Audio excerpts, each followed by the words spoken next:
All right, Jay, we're going to do a list today, something slightly different for us. We're going to list our top 10 pet peeves, starting at number 10 all the way to number 1.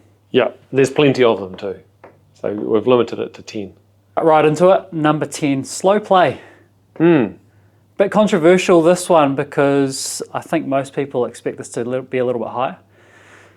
We've got it down the bottom because it doesn't actually bother us that much. Nah. I think people get frustrated with slow play. Like everyone complains, oh, we were 4 hours and 6 minutes today. But who cares? What else were you going to be doing? If you were 4 hours and 3 minutes, would you have done something differently for the rest of your day? No. Hopefully you're with your mates. Just shut up and enjoy it. There's some caveats to that. But then you get every golf club that tries to do 7-minute interval tee times. And like, well, no wonder you've got slow play. You cannot literally put 7-minute intervals out there. So does it annoy us? Not really. No, not particularly. And most of the time when I'm playing golf, I am playing with my mates. I'm out there to enjoy it. I don't have any expectations that it's going to be finished in 4 hours either. So I don't look at the clock. I don't really know how long it's taking while I'm out there. I'm enjoying it. And if there's a group in front that are still on the green, I'll sit down and chat to the playing partners. Yeah, and if you're letting it wind you up, sounds like a you problem, eh? A little bit. Although I'm probably going to whinge about slow play next time we play and you'll remind me of that. But yeah, I don't reckon it's that big a deal. Just get over it. Righto, number 9, iron head covers. Iron head covers. Yeah. You don't see them very often. Nah, you don't. And I don't think they add any value. Do they? No, they just look a bit. Apologies to anybody that uses iron head covers. What would you say if I said I used to have some iron head covers? Yeah, that doesn't surprise me, would be what I would say. But the good news is you used to have them. Did yours have the cable tied between head covers? Because what invariably happens is you lose your 7-iron head cover and then all of a sudden you've got everything except 7-iron. So your 7-iron sits there like Can I explain why I did have them? No. Fair enough. No, go on. I got brand new blades and they were so shiny and I thought, you know what? I want to keep them like this as long as possible. Yeah. But like you said, I think I lost the 7-iron cover. Yeah. It got dinged up and they all came off pretty quickly. I've not missed them once. No. And they get condensation builds up and they rust and you have to take them off and clean them and it's a shambles. Yeah, get rid of them. Get rid of them, yep. Iron head cover's gone. Number 8, this is a hot topic of conversation in the office occasionally. We look out the window around the greens. The greenkeepers have nicely put some stakes out there to keep people away and people walk their trundlers straight through them. Or they take the stakes out to move them to then go put the stake back. Yeah. You get those roped off areas, and they'll just pick it up, push through and put the rope back. Like, what do you think that thing was there for? The greenkeeper's not put it there just to piss you off. It's like, no, that's a bit muddy and we need to get people redirected. That really drives me nuts. And probably the same people who complain, oh, the course isn't in very good condition. Why can't they grow the grass around the greens? Yeah. It's because you keep walking around it, you moron. What's worse is when it's key people in the club, like a committee member or, a board member or a club champion, and they do it and it just drives me And then nuts. it gives everyone else permission to do the same thing. And you just think you're not better than anyone else. Oh, the rules for everyone else. Oh, my trundler's fine. No, get round the back, muppet. Number 7, and it fits in a little bit with number 6, is not repairing pitch marks and replacing divots and that type of etiquette stuff. Repairing pitch marks, if you don't do it straight away, the green is hopeless, that area of the green. You hole more putts if you repair more pitch marks. Yeah, this is a big one for me, and debatably we could have put this higher on the list because it really frustrates me. If you're good enough to hit the green from anywhere outside 50 metres where it's coming in with a little bit of a descent angle, if you're good enough to hit the green, you're good enough to repair a pitch mark. If you're rolling it up to the green all day, fair enough, you don't have to repair a pitch mark. But if you're good enough to hit the green, take the 2, 3, 4 seconds that it takes to walk over, stick a mark in there and pull it back up. Yeah, or at least make an effort to pretend you're looking for it. Did you got 7-iron pitch? You don't really care. But replacing divots, same thing. It's not hard. Put some sand in there. Nothing worse than your ball ending up in a divot on the fairway. If you're in a group of 4, you've got 3 other people who are going to be taking their time to putt. Just have a little wander around, repair a couple of pitch marks, makes it better for everybody and ultimately you. If everyone does the same, you're going to putt better too. Yep, 100%. Well said.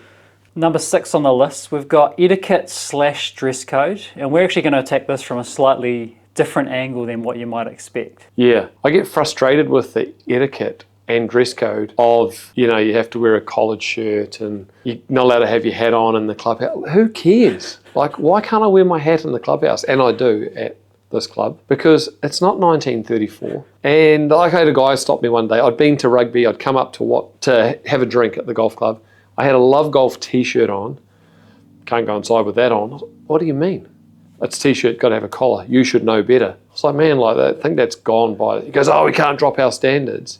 He was wearing shorts. I said to him, well, do you know, when I was a junior here, you wouldn't have been allowed inside with your shorts on. He goes, oh, no, but that's different. We've come a long way, haven't we? I mean, going into the clubhouse as a junior, you're not allowed on the carpeted area. Stay on the lino only. I wasn't allowed on the carpet. I think I was going to spill my raspberry and lemonade. So all that sort of stuff, like if someone's playing in bare feet, it would feel lovely, I'm sure. It's quite hard to play in bare feet. Put shoes on, because it makes sense to play better to put shoes on. Or jandals are hard to play in. So wear shoes. But I don't even care if you're wearing a singlet. I know that sounds a bit controversial, but if you're playing golf and you're not offending me or anyone around you, sweet. I had someone come up to play after work one day, middle of summer. It was a Monday. The course wasn't busy. Looked like they'd just come straight from the beach. Singlet, board shorts. They had shoes on. I said, you guys go and enjoy it. It looked like the first time they've ever played golf. And I got an absolute bollocking from someone high up in the club saying, you can't let those people on. They need to have a collared shirt.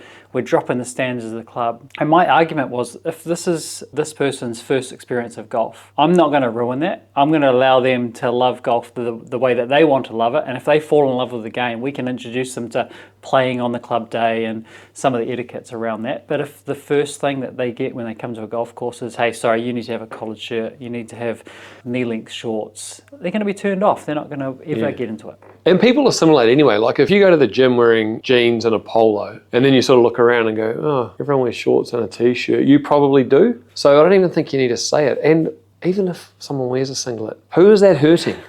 And I know that people get caught up on dress standards, and I don't know, it's not that big a deal for me. So yeah, as you say, we're going at it the other way. We're coming in pretty hot. We're only at number 6. We're angry. Yeah. Yeah. Let's go over some honourable mentions here. These ones didn't quite make the list. Yeah.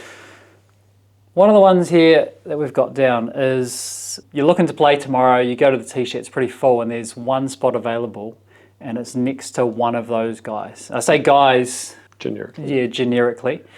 It's next to one of those people, the commentator, the cheat. There's a whole bunch of them. We may do another video on that. That's a pet peeve for me. Yeah, same. The next honourable mention, because I won't delve into that too much just yet. The next honourable mention for me is not letting people through, and which is a bit of counter, because we've said we don't really care about slow play. So I guess there's that little bit of, we've got a foot in both camps there, but when I think of that, I think of the group of 4 in front, you're a group of 2 behind, there's no one in front of them. Yeah. When I think of slow play, it's usually the whole field that's a little bit slow. Correct. There's a group of 4, you're in a 2 behind them, you're talking to them on every single tee. Yeah. And they don't even acknowledge. Dropping heaps of seed, planting seeds, eh? Yeah. Next honourable mention, people complaining that the greens are all at different stimps. Yeah, there could have been one on the list, I reckon, because the putting green's always a different speed to the greens on the course. By saying that, you're literally telling me that you can hit every putt the exact distance that you want it to hit. I don't know about that. And you know those greens mowers, like they're cutting to the millimetre, and they're cutting pretty precise, right? Greenkeepers are not changing those as they go around. It's a mission apparently to change the heights on the greens mowers. They're not cutting greens at different heights. So now we've got slope and we've got grass length, so friction and moisture in the green may change a little bit, but the greens aren't at different stimps. You're actually not that good at putting. Let's say for argument's sake they are at different stimps. There's a big difference between 8 and a 10. So realistically there might be a stimp difference of 1 foot. Mate, you've just hit your first putt on the first green 15 feet past. Yeah. It didn't matter if it was 10 stimps different. You wouldn't have been close enough to not 3-putt. Yeah, absolutely. That is classic. And the final one on the honourable mention that we had was not yelling 4. And I think that's a fair enough one. It's a bit of a danger mouse. If you're on another fairway and a ball comes careering near your head. But sometimes it's hard because, you don't see people there, or I guess you should probably just yell 4 regardless. I had a mate he won't listen to this, so Eddie Burgess, he used to use it instead of yelling another F word after a bad shot, he would just yell 4 really loud, and you couldn't really tell him off because he was yelling 4. But in actual fact, it was more about him letting out his emotion. I've got to admit, I do something similar. Yeah. If it's an average tee shot, quite often to the right, if it's towards another fairway, I'll yell 4 as if it's the other F word. And people are like, it's all right, there's no one over there. I was like, oh, no, just in case, good knowing that there was no one there. Righto, number 5, the out of bounds rule. This was your one, so tell me about it. So I wanted this on the list. I think it's the worst rule in golf. Yeah. I can hit a shot that's a metre inside the fence or a metre outside the fence. It's effectively the exact same shot from the tee. I've hit the exact same shot. You haven't. One of made them, a difference. I get penalised 2 shots and I've got to go and hit the same shot again. The penalty is way too big. No, because there's a couple of ways to look at that. One is that if we were playing rugby and you stepped out by that much, you're out. You can't go, oh, but that side step was wicked. I was only out by that much. What's the difference? The other team gets the ball. It's a turnover. The other team doesn't get 15 points and then you have to go back and start again. No, but the other thing you got to think about is there's a whole golf course to the right or to the left of the OB that you're complaining about. If you're dumb enough to hit a good shot that just goes out of bounds and you're going, oh, that was a really good shot, you're a moron. Choose a better target. Jay, you know about dispersion. Some people's dispersion's bigger than others. There's not a whole golf course to there the is, side. even on this course, 13 to 15 over there, that's probably 250 metres. The if out you of hit it out of bounds bounds, should be a penalty area. Nah. With a slight difference. Because you'll see people cheat. If you want it to be an out of bounds, the only difference, you've got a penalty area which you can play from. If it's an out of bounds, you can't play from it. That's the only difference that needs to happen. But stroke and distance, it's just way too big a penalty. Well, so how do you decide where you play from? How do you decide in a penalty area? Which we're across the line. Okay, well there you go. But then people cheat on that. Cheaters are going to find a way to cheat. But anyway. you're taking the cheating out because it's back to the tee. Stop cheating. Cheaters are going to cheat. They are, but you've taken it away out of them. It's like saying murderers are going to murder. Let's go and give them all a gun. See how they go. It's the worst rule in golf. Nah. What is the worst rule in golf? There's heaps of shit rules. There's got to be. All right, let's move on. Number 4, lack of awareness. So this one, we chatted briefly, what is lack of awareness? The example I thought of, I'm playing, the group in front is walking off the green and the tee's to the right and he's left his trundler for the 3rd hole in a row on the left-hand side. Yeah. He has to walk and get that, walk all the way around the green. Come on, mate, you've done this before. Yeah.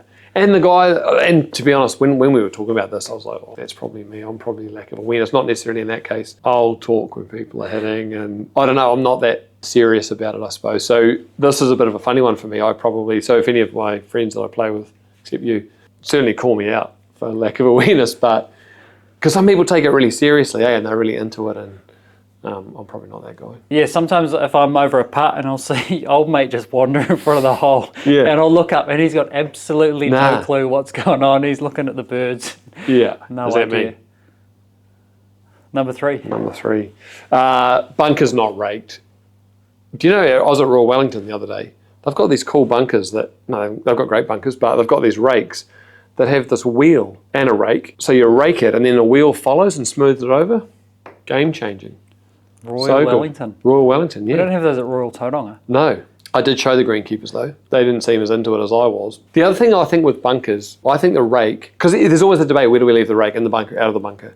The best I've heard is leave it out of the bunker, running parallel with the fairway, 1 metre from the bunker. So that way if your ball hits the rake, you're not standing in the bunker, you're not getting penalised by anything, and it's parallel with, so it's a really slim chance.